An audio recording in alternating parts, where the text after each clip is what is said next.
Okay, let's do this again. We have another really interesting tidbit, which is that he says it's a Hydra. So now we understand what his experience is. What's the experience of fighting the Hydra? The experience of fighting the Hydra is you make progress and you are worse off than when you started. The more you do, the worse things get. Yep. Now, I want y'all to think for a moment about if someone believes that the more they do, the worse off they are, what does their life look like? What does their future look like? My life looks like I do nothing. I don't trust anyone. I don't do anything. I don't want new experiences because new experiences suck. I don't play new games. I play the same game I've been playing for 10 years. I don't play new games. I don't talk to new people. And when I do, I'm forced to.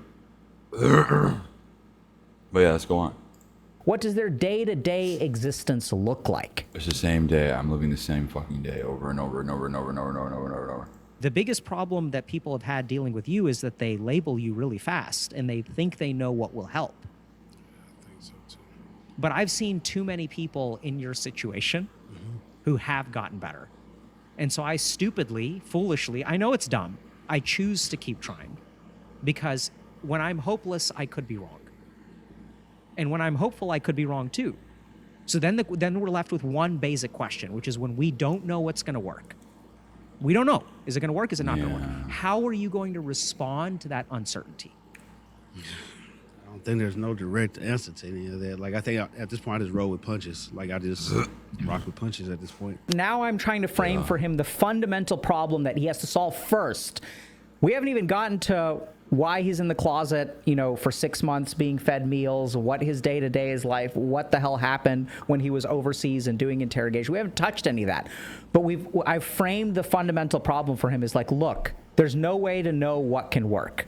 And he's asked me several times, like, what do you do? In my situation, what do you do? Can you help these people? And the fundamental problem that we have to grapple with is, how are you going to engage with the problem? Right? Not what is the problem and how to solve it, but for a Hydra, what's the right way to approach a Hydra? Could be hopeless, could be hopeful. And I want y'all to pay attention to his face and his answer. I'm really running off of fumes in this last little bit of my life. Like, I truly believe that. So, yeah, I mean, you've been running on fumes for a long time. Fighting the Hydra empties you of all energy. There's no way to win, but you keep on fighting. You get tired. Now I'm pushing a little bit more than I would if I was his therapist, right? Where I say like, but you've been running on fumes for a long time. And I think y'all can also understand that basically, and y'all may have experienced this, where you feel like you're running on fumes constantly. And then he even says something really kind of scary, which is in this last little bit of my life. They can... Yeah, it feels like I have no energy all the time. I have no drive. I have no. There's just an ache in my body. There's no. Sometimes I get energy. I get too much energy. Sometimes I get so much energy I don't sleep. But it's all directionless. It's all aimless. There's no point to anything. I'll just game. I'll just do. Weed, I'll just do coffee, and then I'll just game my life away. I get energy, I'll just make memes and just giggle and just shitpost my life away. There's no point to anything. Carry you way farther than you may have ever realized, which is what's insane, dude. I think, but see, that's the point. It used to be, I persevere through it, like, no matter what happens. Yeah. As long as I'm breathing, I keep on going. Even though we're talking about the bleepness, he's running out of fumes. Look at his face now. Look at how he's talking. What's his manner? I done hype myself up. Doesn't work. Doesn't work no more. It ain't always rainbows and gumdrops. Like, so what we're doing here is actually really important, because even though we're talking about the negative, he's not defensive, right? He's sharing. I get you, man. I see what you're saying. It's sort of like you're on his wavelength, or he's on a good wavelength. Like, you're both on the same level, and now he can like vent and talk about his feelings because he knows you're receptive. He knows you're a good person, and he's vibing with you because you're, I don't know. It's hard. I didn't say it's hard. That must be so hard for you. You don't use that ever if you're trying to reflectively listen. It just tunes people out. But remember, my big issue, or my big perception of him is that he's isolated, he gets categorized, he gets bucketed, he gets labeled. How do we fundamentally solve that problem? We got to get him to open his mouth. What is your experience like, right? And he's sharing. It's not all rainbows. And then I try another interesting technique. No. When was the last time it was rainbows? Can you even remember? Nah, actually, like, I've been in survival mode so long that when I see something that may potentially be a happy moment, I shun away from that shit because I feel like it's a fleeting moment, like it's not for me. Oh, per se. wow. There are absolutely Total negative noticing. I have that. It's so. That's what my therapist always says every fucking week. Not she doesn't say that, but she's like, she tries to get me to see the positives, and it's work to see the fucking positives. It's like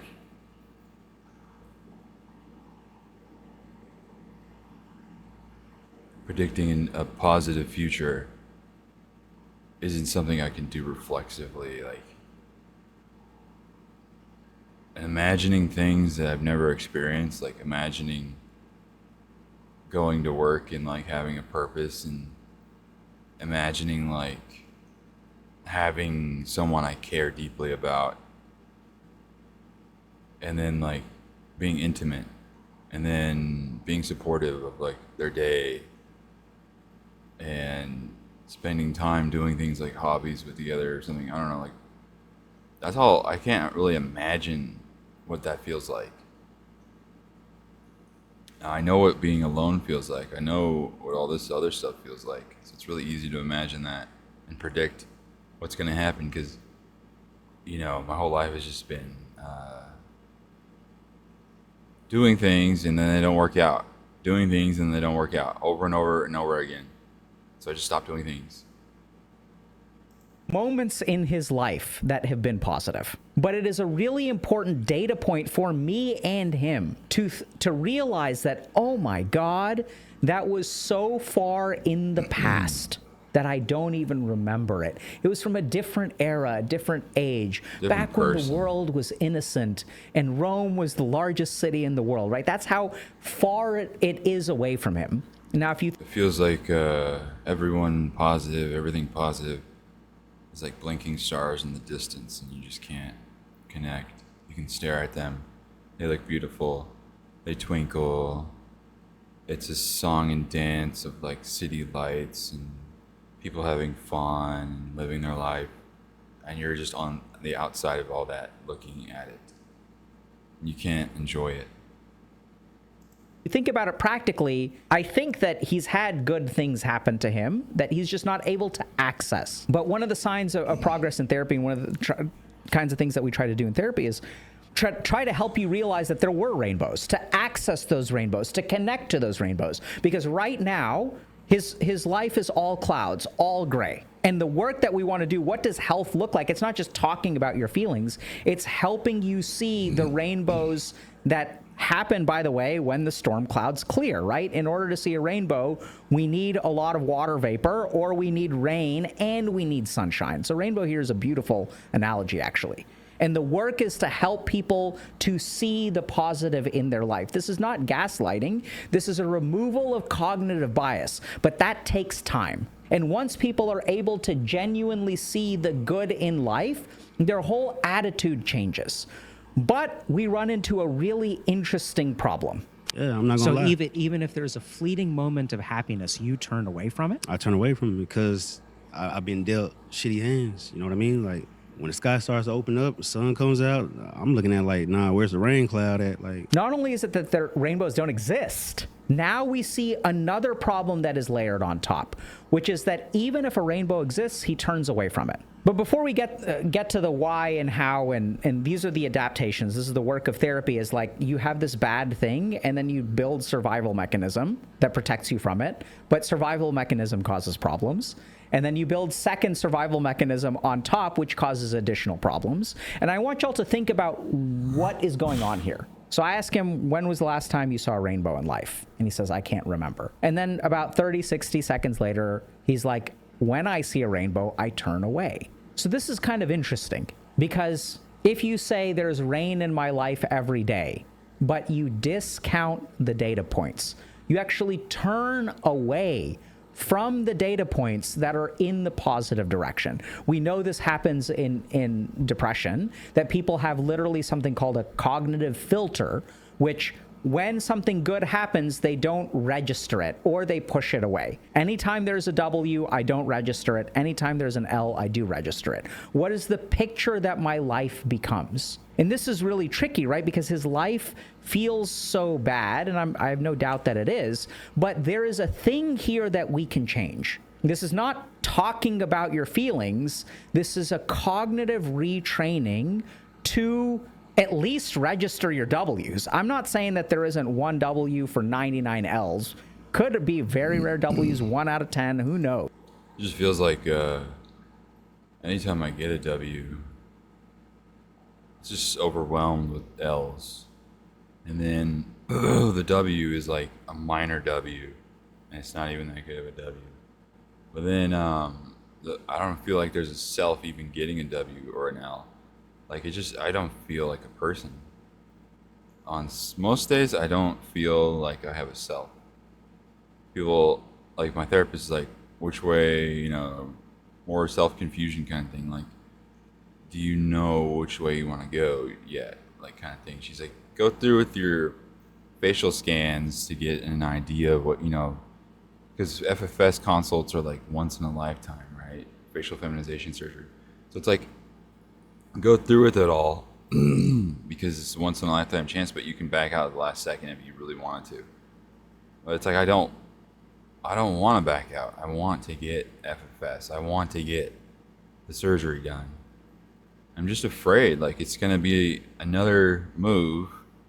It's going to bring me pain and suffering.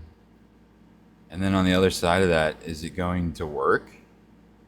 And then my negative prediction is like, no, it's going to be pain for nothing again. It's going to be a sacrifice for nothing to show for it.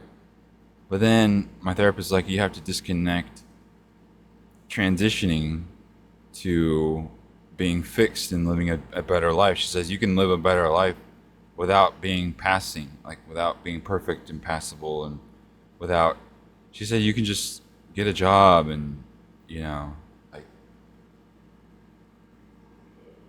it's like, that's what I tell her, like, going around and being around people. I froze up at my first job and I blacked out, and she said I was like a different person. And I handed back my uniform. She's like, why did you apply if you're just going to quit right away and not even work a day? And I was like, oh, I'm crazy. That's all I said to her. And then I walked out. And then, like, now they're saying just go work at a call center or something, so you don't have to, like, see people in the face or whatever. And I'm thinking about doing that, call center. Try to, like, work from home or something, so I don't have to be around people, but I don't think that's possible. That's where my life is at. I'm more like, I don't want to be seen as a dude with tits, because that's what people are going to see me as right now. A dude with tits. Like, I have facial hair and stuff. Like, tomorrow I go get electrolysis, and I want to go get electrolysis. Like, I know that much. It's just like I'm always on pot. I'm always on weed, which means I can never, like, focus on, I don't know, I just always feel like I'm not a person. And I haven't been gaming for the past couple days. I've just been making videos and stuff and editing, and so my life, it never gets better because I never try anything, because all throughout my life has just been L's. But then that's the negative noticing thing I gotta be mindful of, where it's like, where are the W's? I can't pull them up in my head. I go blank minded. I can't even remember, like, I remember one clean memory where I'm running through the grass as a kid, and it feels like I don't have legs, and I'm just so weightless running through the grass, and I'm so happy. But like, I don't know. It's just like one memory. The rest are just dominant. It's just dominated by, if I said the memories that, I don't want to say them. But, yeah. But the key thing here is that for some reason, he's not even willing to register them. Damn how this, because why So everybody's when, like this? when someone turns away from the sun, how dark do you think their life is going to be? I'm pretty sure it gets darker, but when the sun is out and it's still dark, though, you know what I mean? Like, You're the one who's turning away. yeah, because I've already been, I guess, conditioned. I want you to think about that for a second, Lamar. I don't doubt that you believe this for a good reason, because you've learned, right, that even though there's sun, it ends up being rain clouds anyway. Yeah, This protects you it does. from being disappointed, It does. but it traps you. Yeah, there's In pros shape. and cons in it. Most definitely, there's pros and cons. So let's talk about turning away from the rainbow. So why does someone turn away from the good things in life? Because there's this sense of the other shoe dropping. So in life, we have a certain amount of hope. We have a certain amount of drive. And over time, if we get punished for hoping again and again and again and again, Yeah, I hoped in the very beginning, and I thought my transition would work, and then it didn't. So now I'm here, still in the same position, and then still like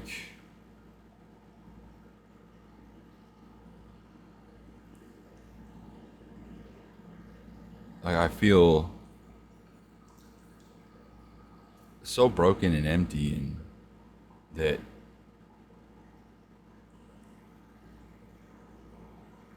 it just feels like nothing's gonna get better, and I'm hopeless. at some point, we decide that the right adaptation for survival is to stop hoping.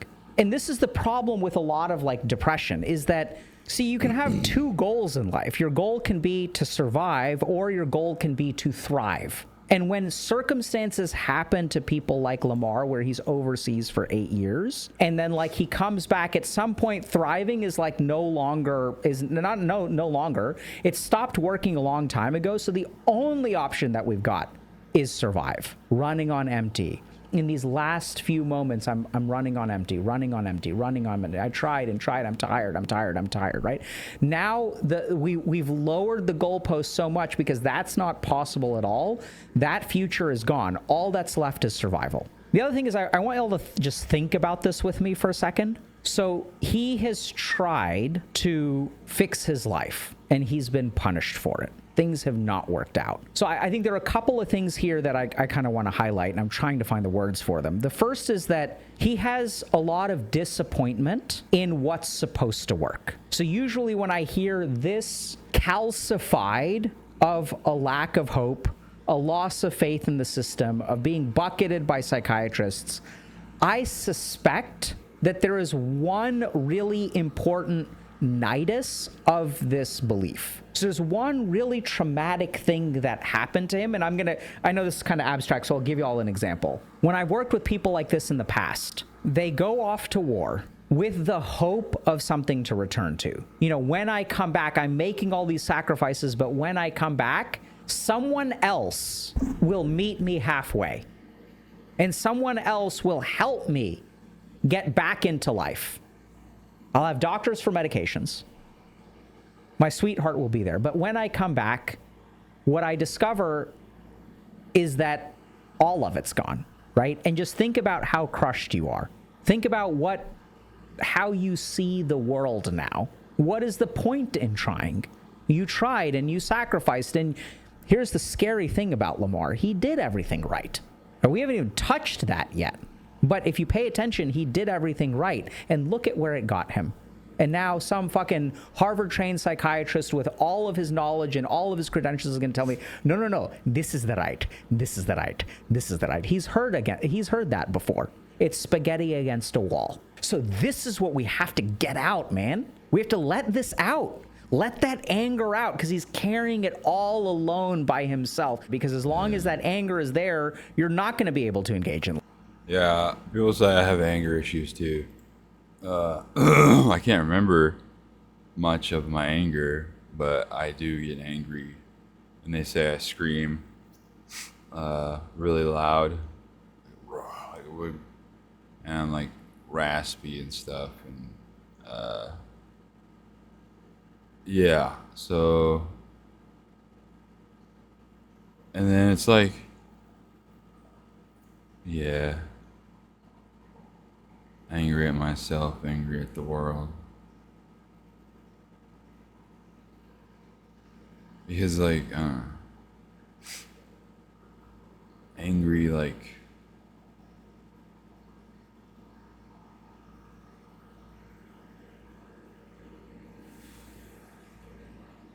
Life. I try to be that Marine that comes back. It's just shitty, man. It's just shitty.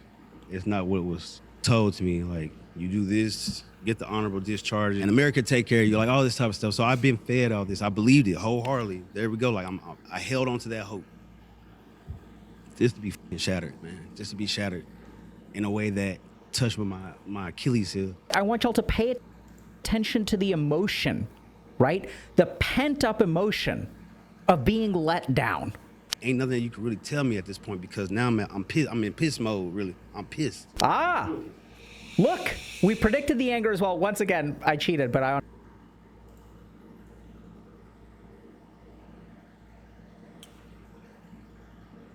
yeah.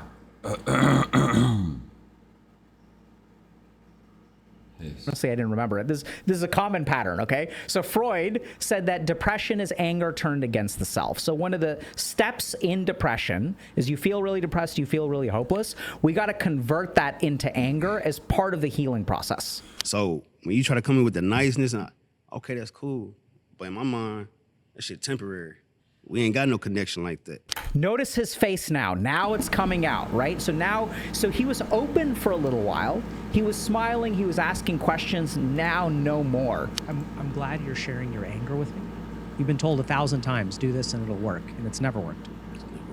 So what's the play here, right? Now the play is we're going to reflect back. So now that he's closed off again, we can't plant any more seeds. And then there's this whole business about turning away from the sun. I think what's going to be really interesting is I don't know how to help you. I believe you can be helped. Look at his face, right? Now we're back. We've almost regressed. And I think there's something that I'm going to kind of leave you with, which is this is going to be a video that's going to be watched by millions of people. And all those people are going to watch you, and they're going to think something about you, and they're going to say something about you. I think what they say about you and what they think about you is going to be profound. So now what am I doing, right? I'm saying like, look, this is going to be seen. People are going to, they're going to look at this and they're going to see you. And I want you guys to like, look at his face. Does he like what I'm saying, right? Can he handle what I'm saying?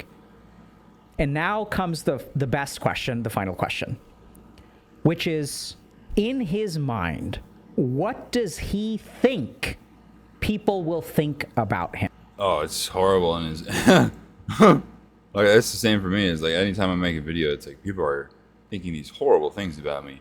My therapist is like, push through all that, right? Like in the beginning of therapy, I've been there for like 4 or 5 years, but in the beginning of weekly therapy and stuff, I had no self-esteem and I couldn't do anything.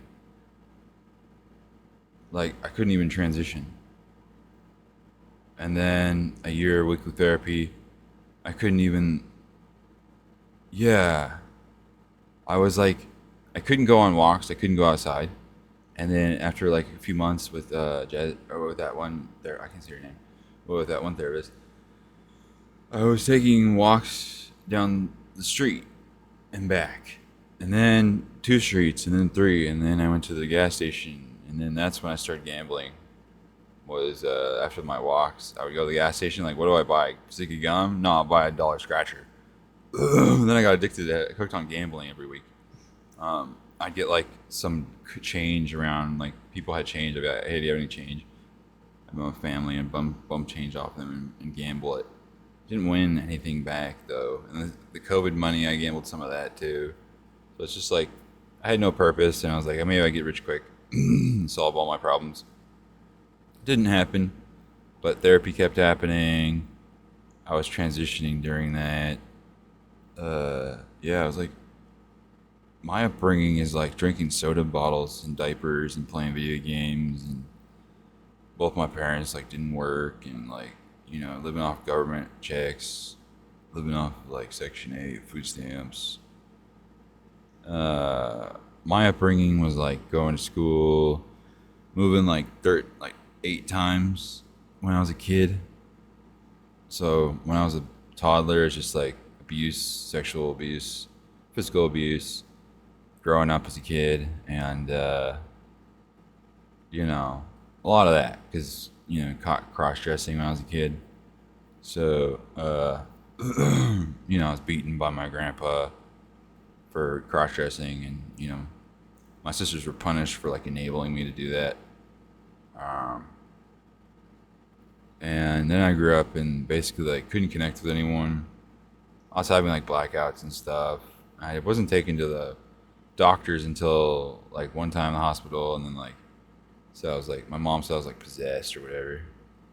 I blacked out. I can't remember what I did. They said like threw mattress tags at her and stuff, and everyone. And I remember seeing fisheye lens and like wavy vision and stuff, and my bones felt electrified.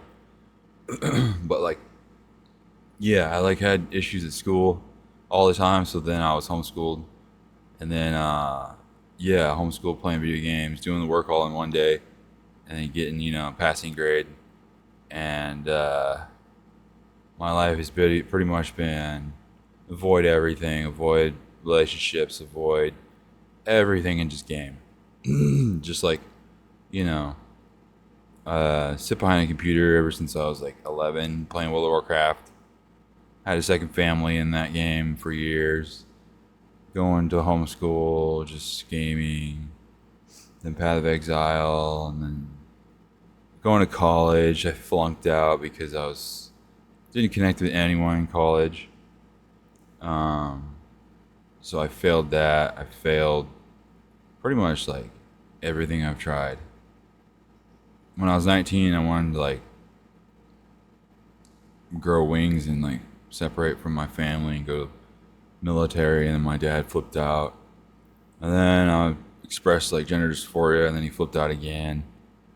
And then so like but then at 29 I tried to hang myself, and then that's when I went to do the double hit of acid. Yeah. And then I had like a blackout again during that double hit of acid. And then I went to therapy. That's when therapy started. And then I tried to kill myself again like 2 years ago or a year ago, I can't remember. But then that's when I met people like me, and I was forced to connect with people like me in my situation of like, being at that point where you want to kill yourself, and being at the point where you're done and nothing's worked. And this one guy had like a relationship where his girlfriend threatened suicide every day for a year, and then he finally caved in and went and tried to do it with her. So it's like, people are in these situations, and like one guy was homeless and then with a kid on the way, and then his baby mama broke up with him right when they got a house together, an apartment, like clawing their way up from homelessness and stuff. And then, but he had emotional problems, right? So it's like he was an anger addict, I think. But then, you catch him on his lowest when he's in there, and he's like, a cool person when he's, and then he wouldn't cry. And then when I came in there, he started crying at the end after I talked to him and stuff, and told him, because he was in there the longest, and he's like, how the fuck do I get out of here? He thought he was over because he couldn't get out, and he was in there for like 4 weeks. How the fuck, do I get out of here? And they're not going to let me out and stuff. And I'm like, well, just open up. Like, why did you do what you did? And, read everything in here and focus on going to groups and really connect with people and connect with the staff and show them you're doing the work. And, and he got really heated and I got heated and then I apologized and he apologized. And then it was more like a connection of like, then the next day I saw him crying, reading stuff, and he was just going to groups. And then my other friend started going to groups, and then, yeah. So Inpatient was really fun. Inpatient taught me that I can connect with people, and that actually, I can actually adapt to life. I thought I was disabled my whole life because, my parents would like apply for disability while I was that gaming mess of just dissociation and stuff. I wouldn't see any therapists. I wouldn't do any of that.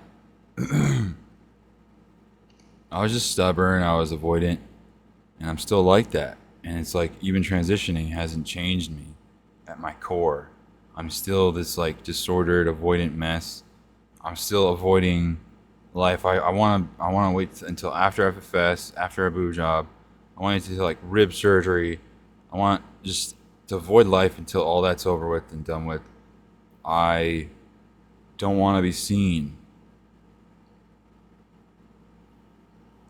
Yeah, this is all for my therapist. Like, I'm recording all this, I'm putting this up on the internet, maybe to help people who are in my situation, and then to help my therapist better understand me, so we can go over chunks of this in therapy and stuff. That's because I got it next week again. And yeah, so like I don't know my gender is my main thing, and I don't know which way to go because I want these surgeries. I want to look more feminine. I want to change my voice. Like, if I were to change my voice right now, if I were to change my voice, I'm trying to reach a good la la la. I'm trying to reach a good voice. I'm trying to reach a good voice. Hello, my name is Leah. Hello, my name is Leah.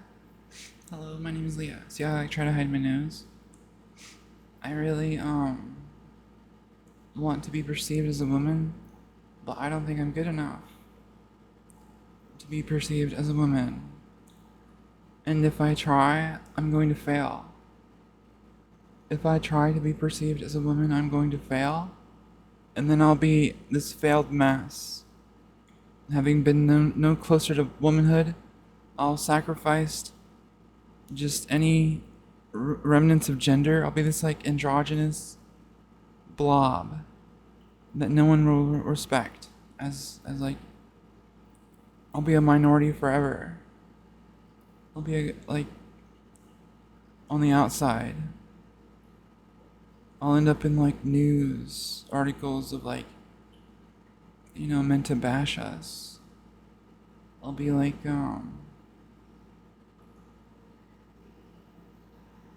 it just feels like any work I put in is going to get reverted. It feels like I had like 15 laser sessions on my face, and it's still not all gone. So I'm getting electrolysis for free now, because electrolysis is covered. Laser isn't covered because it's not like permanent, but like electrolysis is covered because it's like permanent. So California covers electrolysis, and I'm getting it tomorrow, and it's gonna be like weekly. So that's exciting. If I'm forced to like look at something positive, that's positive. But like it feels like I can't express myself until after all of that. I can't be seen until after all that. But if I am forced to like show myself and like exist incompletely to get money and to get like an income, a career, I need to go back to school. I need to try again.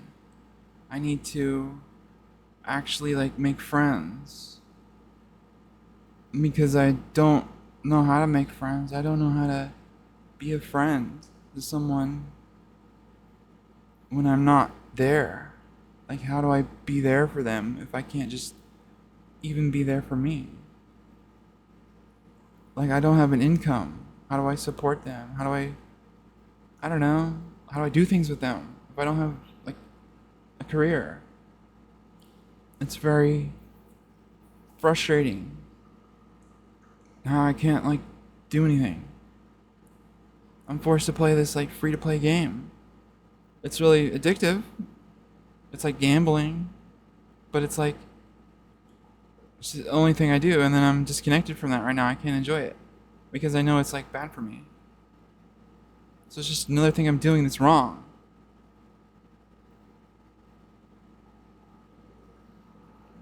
I'm like, if nothing works, I might as well just keep doing the wrong thing. But, I don't know, it feels good to flex this voice time to time. It feels good to shave, but I can't shave because electrolysis. Tomorrow, it feels good to, I don't know.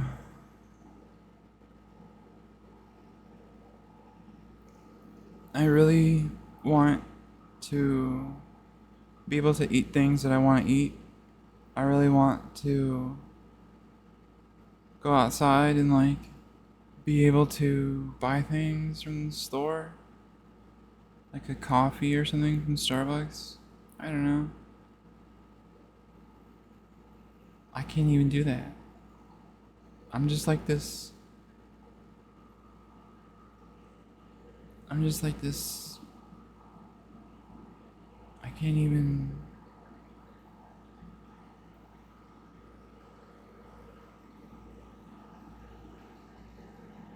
I don't know. Maybe listen to that. Him, right? What do y'all think? Let's see if y'all can figure it out, right? Does he think? I'm not even gonna give y'all answers, but this is really important to understand. I wish there was a way that I could flip a switch in your head and have you receive that the way that normal human beings get to. So I want y'all to just think: how are people gonna perceive him? Does he know? And what is his reaction to that?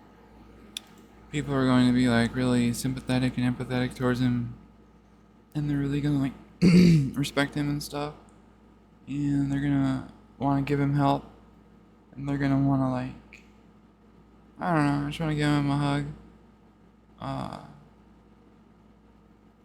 But I don't know. I don't know what people are gonna do. I hope they're not mean to him or anything, but I think they're going to be really nice to him.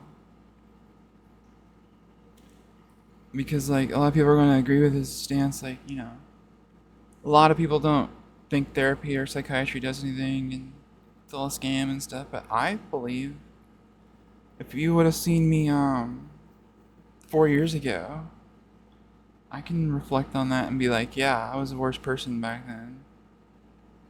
And now I make fun of myself, like, for being that really horrible person. And, yeah, I'm able to laugh at myself. I wasn't able to really do that before, I guess. I apologize more often. I listen to people, like my therapist that asks her questions and stuff, and she's, you know, a cool person.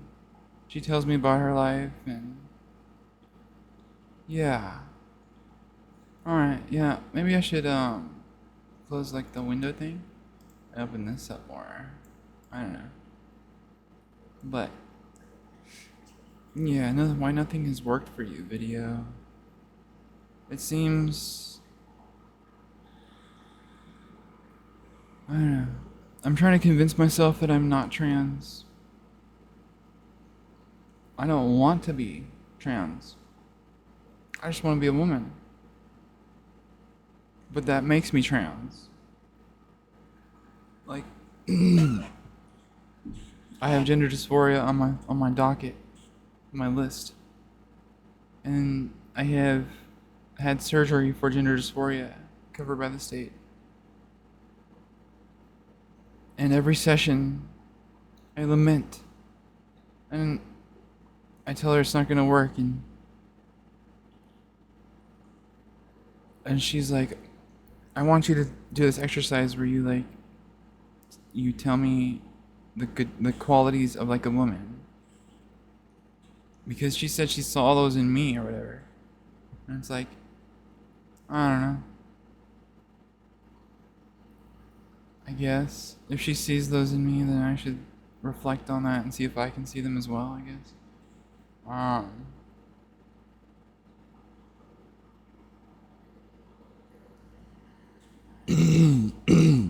but I think to connect with that dude is like, he's looking for someone to give him the answer to what to do. I'm looking for someone to tell me my gender. And it's like, no one can tell me my gender. No one can tell him what the next move is. You know, like, maybe group therapy is the next move for him because group therapy is like just as effective as one-on-one. But then in group therapy, you're meeting people. So it becomes like, it's, you know, if I'm isolating, I should go not isolate. I don't know. Try not isolating for a change. Because I think it's not going to work and I think I can't connect with people. Maybe there's someone out there like me, but like, I don't know. If they're like me, they're hiding away. And they're probably only getting like online or whatever. I don't know. I don't know. I don't know. Wow. Wow. Wow. Wow. I like making noises. Path of Exile 1 is getting an update soon, and I'm probably gonna play that religiously. Borp. Borp. I don't know. I just like being stupid. I like making people cringe who are not cool people. Like if you're not cool with being cringe in some aspects, to a level, you have to be cringe to a level to enjoy yourself and to enjoy life. If you're just that stickler who's like everything's cringe, I hate you. You're boring. Get out of here. But yeah. I think unique people, interesting people, who others call cringe, are actually interesting. And they have a lot to say and they have a lot to contribute. But yeah, if I don't know, if football players and singers and stuff make millions and they're like, I don't know, they're just playing a game. So like, why can't that same famous stuff and notoriety go to someone who's playing like a video game, and the others would cringe at? So it's like, you know, and like actors and stuff, like they're just playing. They're just playing and they get a bunch of money for playing. For playing well, for like being a good entertainer. Right? So it's like, if someone's entertaining you and you're not making them rich, why not? I'm just thinking about like Christian and stuff. It's like Christina. It's like if she's making you entertained, you should be paying her. That's just my thoughts. She should be rich by now. But it hasn't been monetized. It hasn't been profitized. Like other people have profited off of all that bullying, but she hasn't, and she needs to. That's what I think. I think anyone like that needs a bunch of money. But yeah, I'm just sort of rambling. I am not a virgin, no, but I am sort of like relationshiply virgined. I've never had like a deep relationship with somebody for more than like a week. So it's like I've never actually been in like a relationship, like a serious relationship. And I've been doing a lot of stuff. I'm just like emotionless in my face most of the time. I have resting, emotionless face. And hopefully FS is gonna fix that. But I think what's gonna fix that is if I get like off these antipsychotics. I'm on atomoxetine, sertraline, aripiprazole, quetiapine, and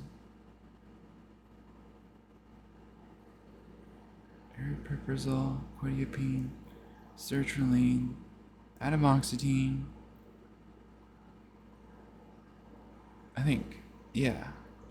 Finasteride, minoxidil, and then HRT, and then yeah, I take a lot of medications.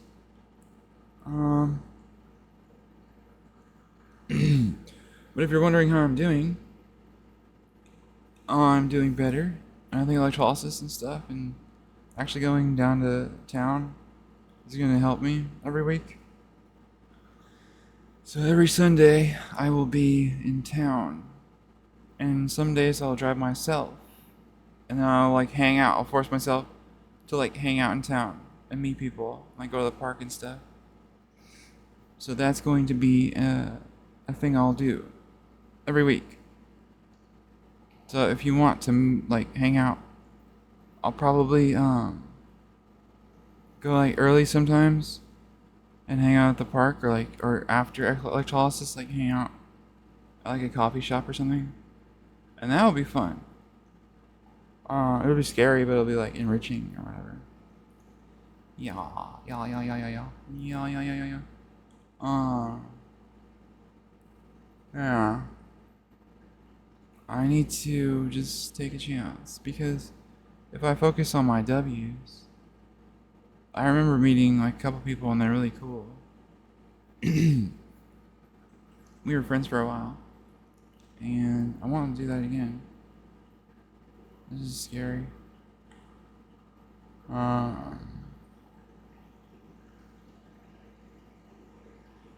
Yeah,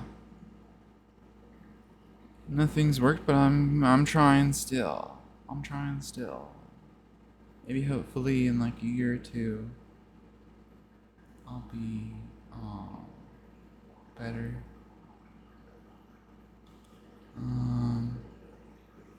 Yeah. Goodbye.